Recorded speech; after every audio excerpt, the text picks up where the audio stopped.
Welcome to Wine Dine Caroline's Happy Hour on Paris Underground Radio. I'm your host, Carolyn Connor. Today, I have fabulous jewelry designer Dana Bronfman on. Dana, can you tell us a little bit about yourself? Hi, thank you so much for having me. I'm so happy to be here on your Happy Hour podcast. Is that what it's called? A Happy Hour podcast? It's called Happy Hour and Wine Dine Caroline's Happy Hour, and you are our first ever guest. I'm so excited. It's such an honor. So I'm Dana Bronfman, and my business is my name. And I live in New York and have been here since about late 2014. Kind of didn't expect to do this at all. Didn't know it was a thing, but just kind of fell in love with it. Always was in love with how meaningful jewelry is, and really wanted to kind of create my own art through that story. So I got really inspired by the city, learned to make jewelry, and long story short, lots of connections led me to where I am today. So I sell my work with a number of small boutiques that specialize in like more artistic jewelry. Also, personally through my website and custom work. And responsible sourcing is a huge part of what I do. So I make sure that everything I do is as ethical and sustainable as possible. And I also work a lot within the industry to try to make that better. And so that's kind of what I do career-wise. Okay, and Dana, I would invite you now to tell everyone our love story and how we met. I feel like this is such a great way to open up this podcast, having you as my guest. Well, I feel like that's a story that is both of our things. But from my perspective, I don't really remember the part when we were two, but we met when we were two, even though we're sisters. We'll get there. We'll explain it. We promise. I remember getting a card from you when I was maybe probably five. You were moving back from Europe with your mom and your sister, and you wanted to play. And I was like, okay, yes, let's play. So we had a play date. And, at that point, my dad was single and your mom was single. And we kind of set them up. It was a little almost Parent Trap situation. And we were best friends. Minus the bear, yeah. We were best friends that became sisters. And yeah, the rest is history. Our parents got married when we were 7. So we've been together ever since. Well, we've been together since before that. I know. We're soulmates. We always say that we're like soulmate sisters. We're like twins, but not. It was fate. So yeah. So we grew up. We technically have a child too, because our parents had a daughter. So that's definitely on us as well. Yeah, that's our doing. She's all because of us. I know. We can take all the credit. You're welcome, 100%. Annie. You're welcome. No, it's funny. I was trying to think about what I could say about when we met, and I don't remember. You've just always been there, in my life. So I'm so grateful to that. But it was funny. I asked my friend, Andrea, who has 2 little kids, 2 little girls. I was like, can babies really have a best friend? She's like, oh yeah, for sure. Toddlers can be like, they attach to each other. And so totally. It's funny that we really have always been together. And there's a picture of my 2nd birthday party, which was like on the train. I think we took the train for my birthday party. Oh, and, yeah. Yeah. And we're so little. You're in that picture. We're barely standing, It's crazy. Yeah, that was awesome. Then we went to a park and there was ice cream cake. Yeah. Can you believe they let us stand on a train platform? I mean, they wouldn't let you do that now. I know. Those babies. Maybe it wasn't 2. Maybe that was like 3. That would make more sense. I don't know. Whatever. We were little. And yeah, and we've been the best of friends since then. And I love your jewelry. I'm lucky enough to have quite a lot of it. I bought myself that fabulous ring. Yeah, you're such an amazing supporter, and I'm just so grateful for you. You always have been. When I knew you were serious about it is one time I heard you talking about how much you loved my jewelry when you didn't know that I could hear. Like, you didn't know that I was in the room, and I was like, oh my God, she's not just saying that. No, that's so funny. No, I'm not. I love your stuff. Jeez. I wear it all the time. I bought myself this ring that I've been in love with for a few years, and I was always like, I can't buy it for myself because it looks like an engagement ring. And you're like, no, it's not an engagement ring. I was like, and then finally I was like, fuck it, give me the ring. I'm so proud that you did. And it makes me feel great when you wear it. I love it. Right? I wear it all the time. Yeah, I wear it all the time. It's huge. It's fantastic. I kind of steered away from jewelry at first because I was kind of like, it's materialistic, but it's actually the most meaningful of all material possessions. It's wearing it of love. Yeah. It makes you feel empowered, and fine jewelry, lasts forever. it's like you acquire it once and you can wear it for the rest of your life, and it can become a family heirloom. It's not like a throwaway, disposable accumulation of stuff type thing. No, exactly. And especially for you when you're only using vintage diamonds, right? Like you don't buy new diamonds, you use recycled stones and you get fair mined gold, and you make sure to check everything where it's coming from to make sure it's all up to scratch. I think a lot of people don't have any idea, where their stuff comes from. So I love that. Totally. But it's an honor. I don't use exclusively antique and vintage diamonds. I use all the big ones, but a lot of honestly they are, but there's some lack of transparency with the tiny ones, because they are repurposed, but they're kind of you can say it's repurposed if it's not necessarily like taken out of old jewelry and put into new jewelry. Yeah, that's basically fair. It's a byproduct of the bigger cuts. So all those little ones are kind of like the leftover stuff. Well, that's cool. So, there's a little bit of gray area with those terms, just to be like completely transparent, because I like to be totally honest about that stuff. And we appreciate that. So this is a podcast where my wonderful friend, guest, sister will tell me a funny story. It feels weird that it's like all me talking. No, it's fine. It's not. Don't worry. It's not the way it usually goes in our conversation. I know, right? So this is the podcast where my guest will tell me a funny and or stupid story, and then I pair it with the wine. It is called Happy Hour, but it's not really going to take an hour because ain't nobody got time for that. So Dana, why don't you go ahead and tell us your funny story? Now, this is hard because Dana and I know everything about each other because we're sisters and best friends. So I, when I asked Dana to be on the podcast, she's like, what could I possibly tell you that you don't already know? Yeah, it was really tough. And I said, you're going to have to figure it out. And you did. So I finally did. I think it's good. So I'm excited. I don't know if I don't think I've told you this story. When I was in college, I have a friend who loved to play pranks. And one prank that she decided to play on me was, she didn't admit that it was her at first. So basically one day I started getting all these random phone calls. And at first I didn't think of anything. It was like maybe, 9 a.m. on a Saturday in college. And I got a call asking me, you were hungover. Yeah, probably. We were actually driving to a horse show in Omaha. We had to drive 10 hours from Colorado to Omaha, from Colorado Springs, where I went to school, to Omaha. And so she was with me, but not in the car that I was in. So I was with a group of people who were kind of witnessing all of this. So at first, then someone said on the phone, "Do you still have the skunks?" And I was like, I think you have the wrong number. The skunks? The skunks. I definitely have not heard this story, but I like it already. So I hung up, and then maybe, 30 minutes to an hour later, I got another call asking me about the skunks, or possibly it wasn't the skunks, but basically throughout the course of the day, I started to get all these random phone calls asking about, do you have I'm calling about the long-legged Chihuahua. I'm calling about the ostrich, I don't think it was an ostrich. I'm trying to think. It was just all of these random weird animals, like skunks and, like a tortoise, and just really random pets calling me, trying to buy them. But for some reason, the skunks, people really were asking about the skunks. And finally I asked somebody, I was like, I've been getting all these calls. What is this? They were like, oh, it's from an ad on Craigslist. Oh God. And this is the number that it put. And I was like, oh my God, I know this is Elizabeth, because she just is always playing pranks. So yeah, finally I was like, oh my God, this is her. I'm so frustrated, but she was in the other car and I wasn't with her. So I was like, okay, when we get there, I'm going to ask her about it. And she was like, I don't know what you're talking about, but she's one of those people that's a really bad liar. And she's like, I don't know what you're talking about. I don't know what you're talking about. And I was like, obviously it was Elizabeth. And then I kept getting calls until 11:30 at night.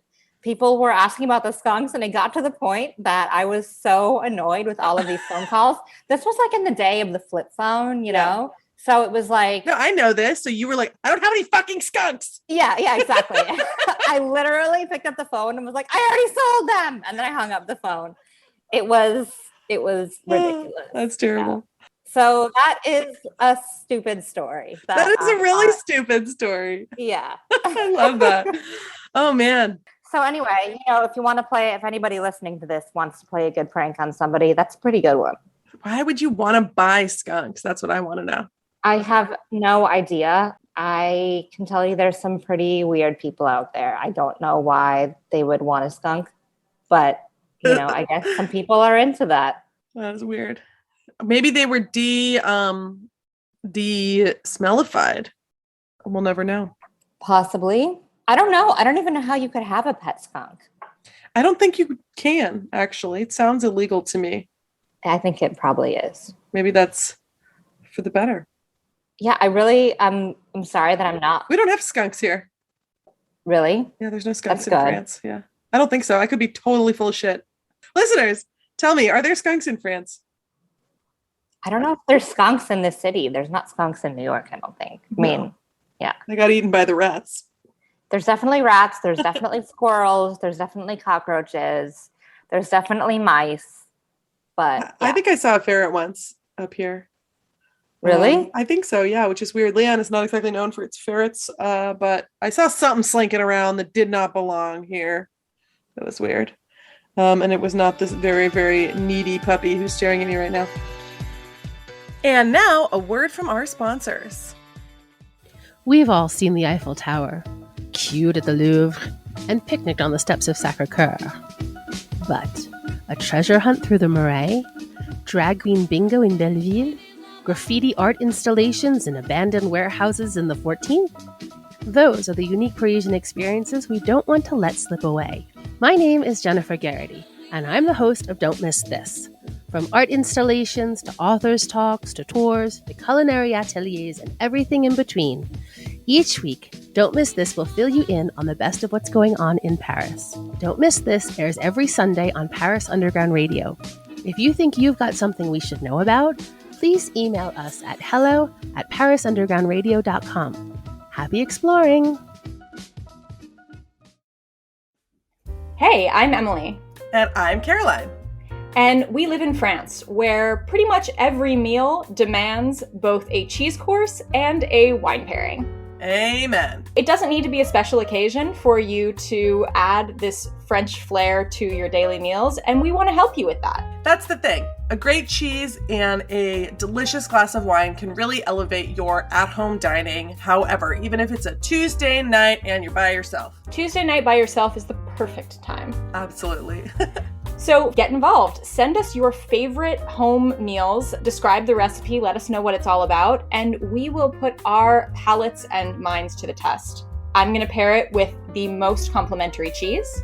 And I am going to figure out a perfect wine pairing. Tune in on Fridays to hear some of our favorite pairings and to discover some brand new recipes that you can try at home. Join our guests as we explore how to elevate your home-cooked food.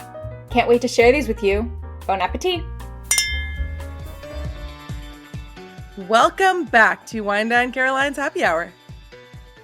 That was great. Thank you. I definitely had not heard that story before and I loved it. Yeah, I'm glad you liked it. So now I need to figure out what wine to pair with it because this is the part. You tell me your story, then I have to pair a wine. I don't really... It sounds like it would be like a smelly wine, right? Because of the skunk. I don't know if I want to pair it with the skunk or the prank or... Let's see.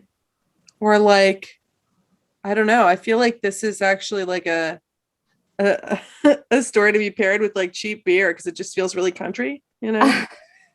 I would say like a stiff whiskey drink.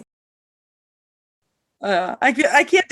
This is supposed to be a wine podcast. I can't do that. Okay. I'm going to pair this with maybe just like a really like high alcohol content wine because you need that to like deal with all of these crazy calls. I'm going to pair this with a jug of Carlo Rosso, yeah, but one that's been sitting in your parents' family room for 14 years. Wow. And then you're like, oh, what's this? And you're 18, so you drink it anyway, and then you You're fine the next day because you're 18, so you don't have real hangovers. Oh my God. Yeah, that's the thing. Wow. Or we could pair it with what our parents would have, which would be, a nice Bordeaux from the 80s. Yeah, for my birth year. Yeah, for exactly. 86. Was that a good vintage? Yeah. Mine was terrible. Really? It wasn't 87 was dire in France, unfortunately. It was okay in Napa, though. This dog is clickety clacking all around me. It's terrible for podcast recording sound. You know what? I think I'm just going to have to sell her on Craigslist. No. She's going to make noise while I'm recording. I'm going to have to sell Buffy. Oh, no, you can't do that. No, oh my God. true. Can you imagine if you did that? Like, who even sells pets on Craigslist? I don't even know if Craigslist exists anymore. I think it does. Okay, it probably doesn't work. I do think it does. Here it's called Le Bon Coin. It's but I've never really quite figured out how to use it. It's really a pretty terrible website. But no, that's not true. I've sold some stuff on Le Bon Coin, but it's like Craigslist. Like, it's always a little bit frustrating. But you can find some weird shit on there. Yeah, I have definitely not been on Craigslist in quite some time. I don't think it's as popular as it once was. But not where you sell your jewelry on Craigslist? Yeah. I will sell you a pair of earrings and 3 skunks. It's like where you post stuff you want to get rid of. And I think you might still have job listings on there. But, there's like a lot more specialized websites now that have like other shit. I'm wondering if there's a funny story that I remember. Like, we have so many funny stories, just like stupid shit that we've done. I'm trying to think like if there's anything that we did that was really dangerous. I'm sure we put ourselves in dangerous drunken situations, but I was thinking whiskey because I know you liked the Bullet, right? I never really liked Bullet for some reason. It tasted like wood to me. I would drink like Maker's Mark or like Seagram's VO. That was the best. I would literally like sip on a handle of that. And on the way back from that trip, a friend of mine and I were not driving, and you might not want to put this in the podcast. Oh, we're definitely putting it in the podcast. we were like drinking a handle of whiskey, and we were like, I bet we can finish this by the time we get back to Colorado Springs. Why? So the two of us like literally like drank this entire handle of whiskey. And I don't even drink anymore. Like, you know me. Like, I had 2 drinks. I had 2 cocktails on Friday night, and I had the worst hangover on Saturday. Or not the worst hangover, but I had a terrible headache. That's because we're old. I know. But, I've always gotten terrible hangovers. I've never really done well with alcohol, to be honest. But so tell us about like what makes you get a headache. Like, do you know anything about that? Because apparently I actually do. People think that it's about the sulfites, but it's actually not about the sulfites, It is right? not. It's about biogenic amines, which include histamines, tyramine, aldehydes, and actually something that can help reduce hangovers, or that can help reduce biogenic amines in wine is adding sulfites before fermentation, which is, I think, pretty cool because a lot of people think that sulfites cause hangovers, but actually it could be the inverse. In any case, the only real cure for hangover is time traveling back to when you were young and not drinking too much, drinking plenty of water, and eating. So really, sorry, shit out of luck. Yeah. Yeah. I thought you were going to say time travel to the night before and don't drink. But, no, time travel to being 22 and having a liver of steel. Or possibly just like drink less, right? Just drink less. Yeah. Yeah, definitely that's the answer. Yeah, drink less. It's the only answer. Have like 2 glasses of wine and then be like, that was good. Yeah, even that, man. Sometimes that depends. Yeah, it depends on the wine, depends on how much water you've had. I definitely think the humidity, eating. I definitely think the humidity here is definitely contributed to how I felt the other day. That's interesting. I don't know what it is. That doesn't make sense to me, but that's fine.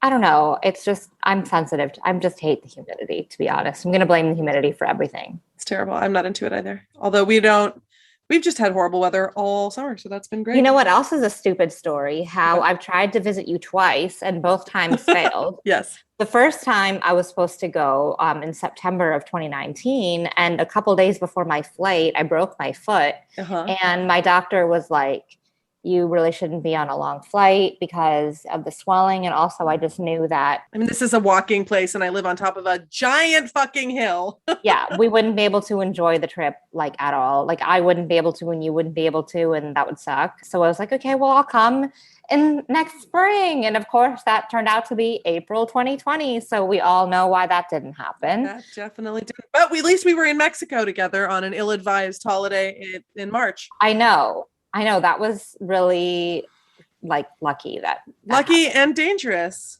Yeah, but it was like, I don't regret it because it was like our last chance and I don't regret it. We got to see each other. It was like in the border area, but it was definitely not, just for people listening, it was definitely not like post-lockdown. It was pre-lockdown, but like just pre-lockdown. Yeah. Still sketchy, but it was like borderline. It was great. And Mexico's the best. Remember we had that really good sushi dinner?